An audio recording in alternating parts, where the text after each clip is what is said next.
네, 이번 소식입니다. 이재용 삼성전자 부회장 오늘 영장실질심사했습니다. 판사가 지금 고민 중이겠죠. 자, 오늘 밤쯤 결론이 날 것 같습니다. 하나 더 있습니다. 자, 이건 어떻습니까? 이 문제가 이재용 부회장이 구속될 경우엔 전 세계에서 삼성전자 소송에 시달릴 가능성이 많아졌습니다. 관련된 얘기 하나씩 나눠봤으면 좋겠습니다. 먼저 오늘 있었던 영장 상황, 법원으로 먼저 가보겠습니다. 대통령 만나서 최순실 지원 약속하셨습니까? 청문회에서 거짓 지원하셨습니까? 최순실 씨 자금 직접 승인하셨습니까? 최순실 씨 처음 언제 하셨습니까? 일단 청문회는 심각한 말씀만 해주죠. 영장 심사에서 어떤 부분 소명하셨습니까?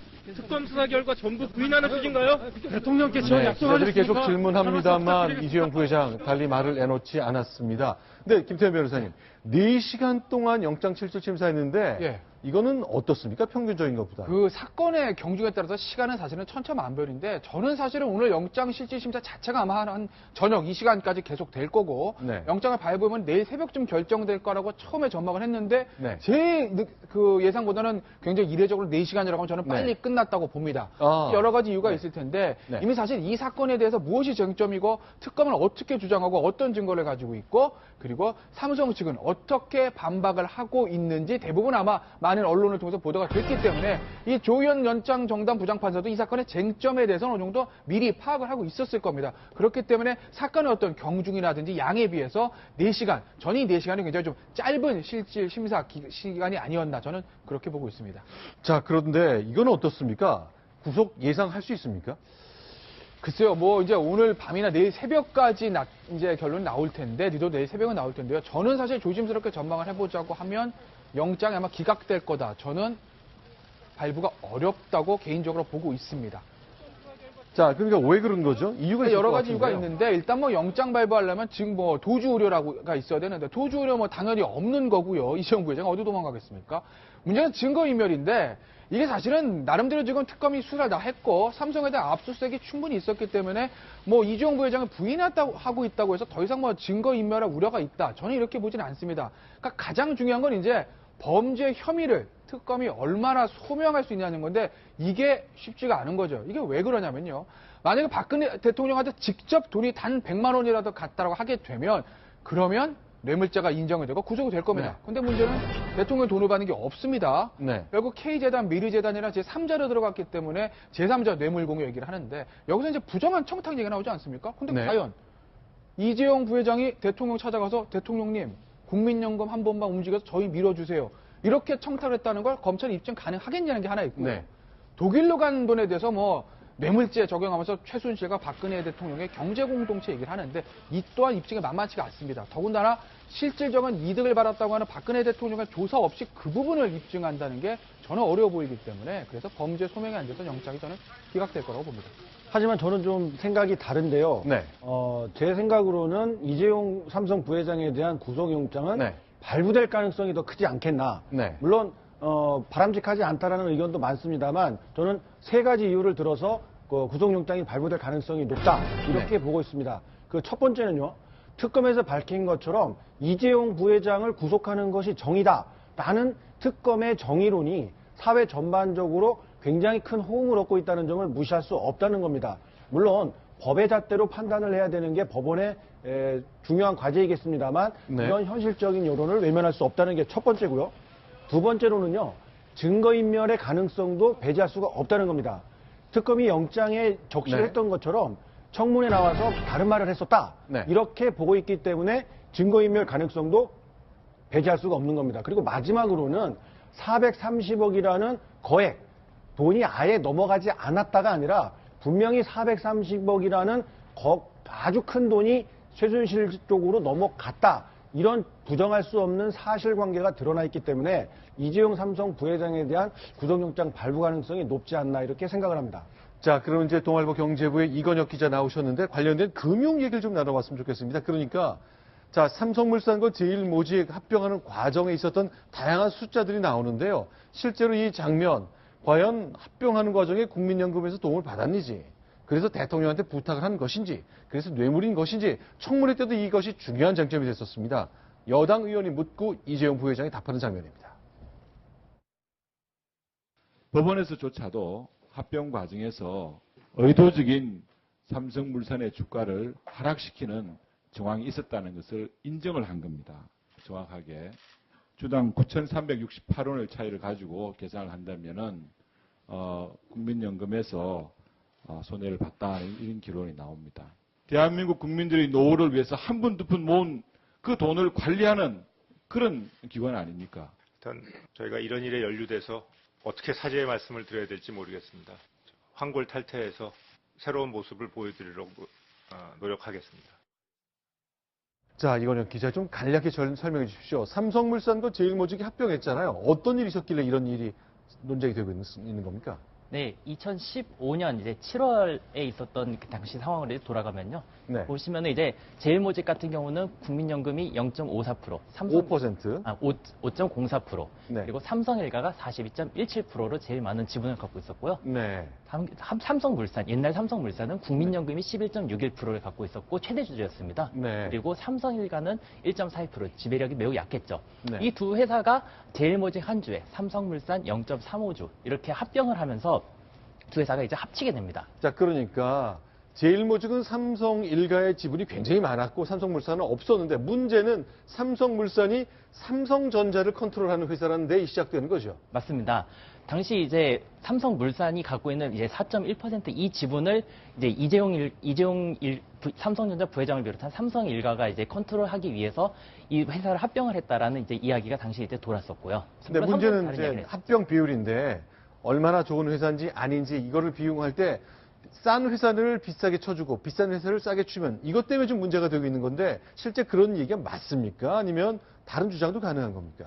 네, 이제 이 당시 이제 아까 말씀드렸던 합병 비율 1대 네. 0.35 이 합병 비율은 사실 그 법에 의해서는 크게 문제가 없는 내용이기는 합니다. 네. 근데 다만 당시 이제 주가 흐름이 삼성물산이 저평가됐다. 네. 그리고 삼성물산과 합병한 제일모직은 지나치게 고평가됐다. 네. 이 부분 때문에 이제 논란이 생겼던 거고요. 네. 따라서 당시 엘리엇을 비롯한 다른 이제 투자자들은 삼성물산이 너무 저평가됐기 때문에 이 비율을 받아들일 수 없다. 이러면서 당시에 반대를 했었던 게 네, 있습니다. 지금 엘리엇이라는 얘기를 하셨는데 저도 기억납니다. 이제 미국계 회사에서 이제 개입을 한 건데 왜 미국계 회사가 갑자기 등장해서 개입하게 되는 거죠?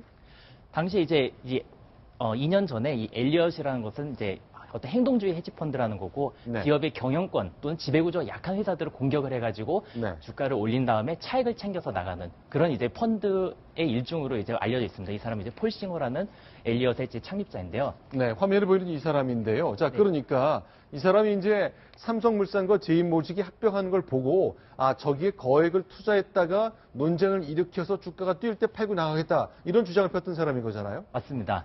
그러니까 당시 이제 공시를 할 때 경영 참가의 목적이다라고 이제 공시를 했었는데 당시 금융투자 업계에서는 과연 엘리엇이 실제로 경영 참가를 했겠느냐? 주가를 띄운 다음에 차익만 챙겨서 나가는 소위 말하는 먹튀를 했을 가능성이 있다라고 봤기 때문에 네. 당시에서는 이제 엘리엇이 순수한 의도로 삼성 지분을 취득하지 않았을 것이다라는 해석이 있었습니다. 자, 그러니까 그럼 결론적으로 좀 살펴봤으면 좋겠습니다.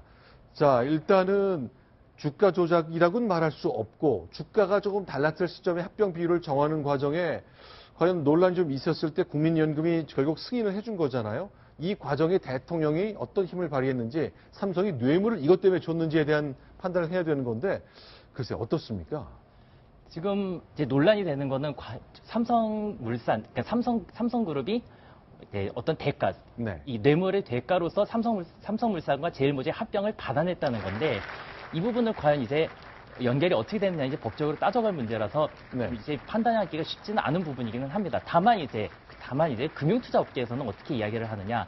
네. 당시에 합병을 할 네. 수밖에 없었던 그런 여러 가지 상황들이 있었다라는 의견도 있고요. 네. 아까 말씀하셨던 주가 조작 이야기가 있지만은 의도적으로 주가를 하락하도록 방치했다라는 의견도 분명히 존재는 합니다. 네. 이제 이 과정에서 분명한 거는 국민연금이 승인을 해주지 않았더라면 네. 삼성이 과연 합병을 할 수 있었겠느냐 이제 이 부분이 포인트였고 네. 그 최대 지분을 갖고 있었던 국민연금이 이제 동원이 될 수 있도록 청와대가 말씀하신 대로 압력 행사했느냐 안 했느냐라는 부분은 오늘 이제 이 영장 실질심사에서 어떻게 판단할지 이제 법의 판단 지켜봐야 될 것 같습니다. 자, 그러니까 기억하지만 지금 이제 국민연금의 개입 이 문제도 있겠습니다만 1년 반 전 여름에 엘리엇이라는 이 투자 펀드가 전 세계 다니면서 약간 나쁜 일을 많이 했기 때문에 욕을 많이 먹는 주체였잖아요.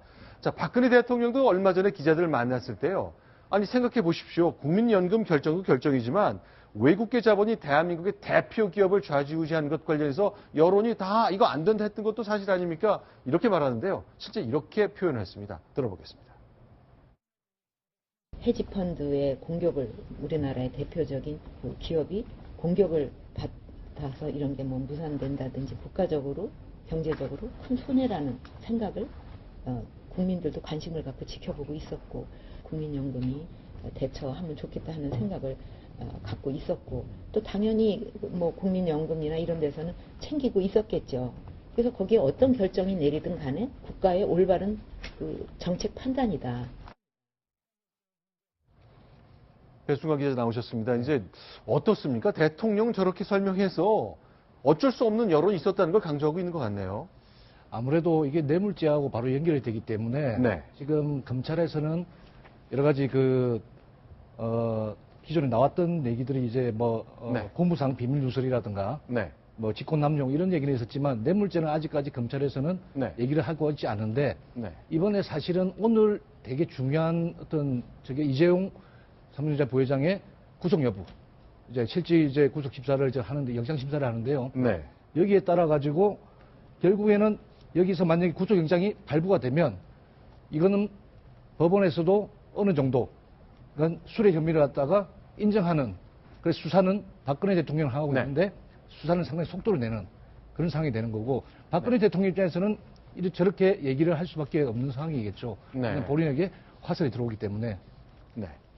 그러니까 한마디로 이재용 부회장의 구속 여부는 네. 대통령 탄핵 인용으로 하는 징검다리거든요. 그래서 이재용 부회장이 만약에 뇌물을 준 사람, 말하자면 뇌물 공여죄가 성립을 하면 바로 받은 사람이 있을 거 아니겠습니까? 그럼 밖으로 박근혜 대통령 뇌물 수수죄에 대한 혐의가 훨씬 더 높아지기 때문에 특검으로서는 대단히 탄력을 받게 되는 거죠. 만약에 영장이 기각이 되면은 여기서 청와대는 완전히 만세다 부르고 이제 반격에 나갈 가능성이 높습니다. 그래서 아마 특검은 여러 가지 상황을 종합해서 자신을 갖고 영장을 청구했을 거고 여러 가지 이런 상황 그리고 또 국민적인 이른바 정의론까지 법원이 모를 리가 없거든요. 그래서 결과적으로 보면 저는 영장 청구될 가능성이 높지 않을까라고 내다봅니다. 자, 지금 보이는 폴 싱어 1년 반 전에 우리를 괴롭혔던 이 사람인데 만약에 구속될 경우에 영장이 발부가 될 경우에는 저 사람이 또 개입해서 소송하겠죠. 그럴 가능성이 지금 충분히 있다라고 일각에서는 이야기를 하고 있습니다. 네. 당시 엘리엇이 아무튼 이 건 때문에 손해를 봤던 부분이 있으니까요. 네. 최대한 5천억 정도까지 이제 손해배상 청구를 할 수 있다 그런 이야기도 나오고 있습니다. 아, 당시에 주가 좀 떨어져서 손해를 보긴 봤군요. 이 사람이 세계에 투자하고 다니면서 정치적 영향력을 많이 발휘했기 때문에 손해보는 일이 좀처럼 없는데 이건 어떻습니까? 구속 결정이 날 경우에 해외 반응이랄까 이런 건 어떻습니까? 네, 일단은 누가 뭐라 해도 삼성은 대한민국 대표 기업이고 거기에 이제 수장인 이재용 부회장이 구속이 되면 당연히 삼성은 타격을 받을 거고 국내 경제에도 좋지 않은 영향이 있을 거라는 예상은 됩니다. 네. 특히나 삼성전자 주가 이야기를 많이 이야기를 하는데요. 요즘에 이제 최고가를 치고 있지만 이재용 부회장이 구속이 된다. 그러면은 여러 가지 경영상의 문제점도 발생할 수 있을 것이고요. 그리고 더 이제 부정부패에 이제 엄격한 외국계 연기금들은 삼성전자 주식을 팔면 주가가 떨어질 수 있고 이런 가능성도 얘기되고 있습니다.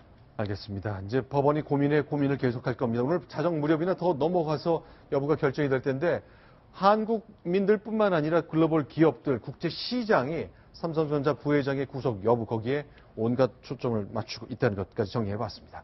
자, 동아일보 경제부 이건익 기자와 함께했습니다. 고맙습니다.